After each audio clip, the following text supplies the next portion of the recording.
Hey guys, I did a few small changes to my fountain room, aka laundry room, aka furnace room, aka downstairs bathroom, aka white 36-inch industrial ceiling fan museum, aka preheat fluorescent museum, etc.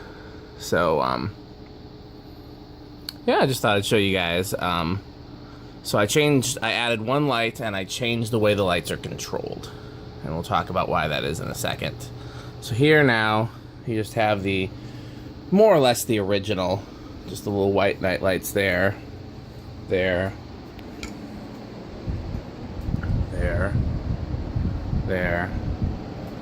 and there. Okay? So, first things first, then we'll add the colored lights.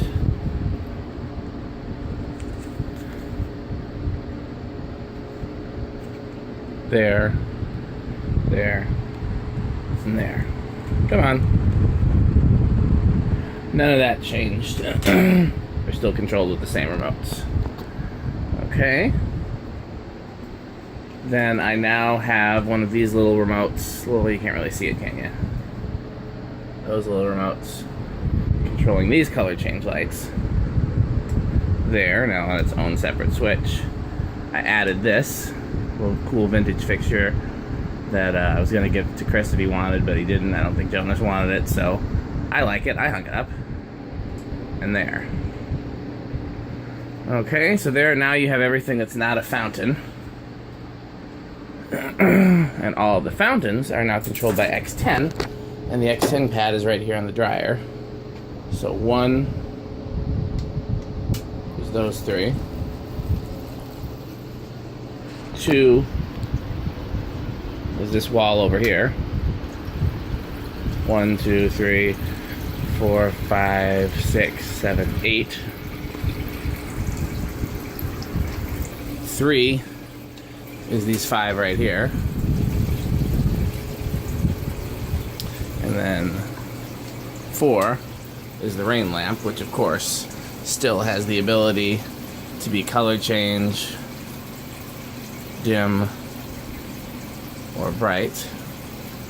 I thought I would prefer the white light, but I actually think the color change makes the drop stand out more. So the reason I did this is because those RF remotes every so often will pick up somebody's garage door opener or some other thing. I can't figure out what. I don't think it's anything in my house, but I'll turn everything off and I'll come down here and one of them will be on. And that's fine if it was just lights, but the last thing I want is for me to turn fountains off, and then they're on when I'm out of town, and then they run themselves dry. So I switched them to something that has hard relays, the X10. So, and of course the preheat fluorescents, I don't think I showed those in the last video. 1,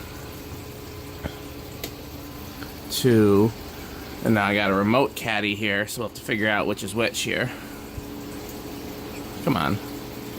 It's blinking. Off and back on again, and usually it'll... Nope, still being difficult. Okay, let's see which one this is.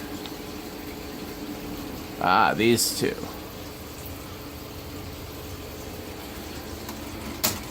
Let's see what this does. Anything? Yep, that one back there. Get a better look at that fixture. What's this? That one. Okay, good. So that's all of the remotes. The other two, one still goes to this, but there's no reason to turn that off anymore. And the other one is tied to this floor lamp in here.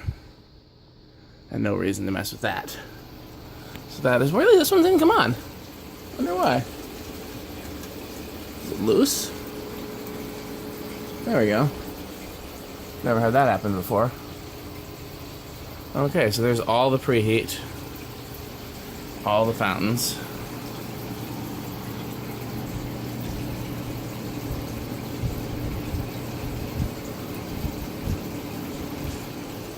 So this is getting more and more random as time goes on.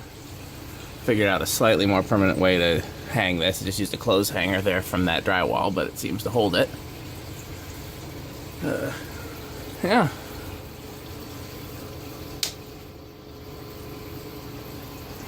I'm still going to try to add one more fan, just waiting on the seller to ship me the fan.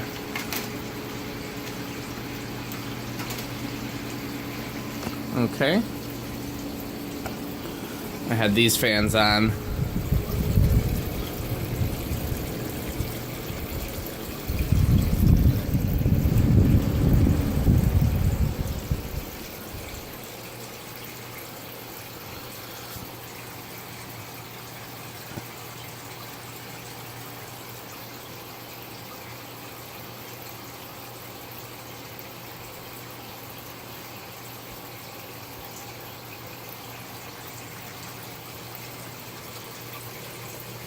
I can turn all of this off.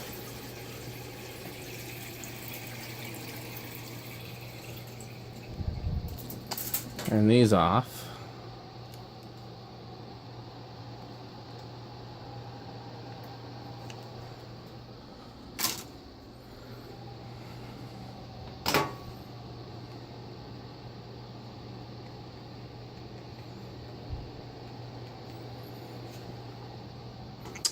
There, and that's probably how I'll leave it for tonight. That's how it used to be before I started adding stuff. And then just for the sake of continuity, I can turn off the extra lights in here too. This is this one. This is... all these remotes look so much the same. That one, maybe? And this one is the speaker. They don't use much electricity at all, but the rest of them can stay on. Flicker flames in here. Wonder if, yep, there's still a little oil dripping down the rain lamp. Guess you can't really see it maybe if I come on this side. Nope. Okay, thanks for watching.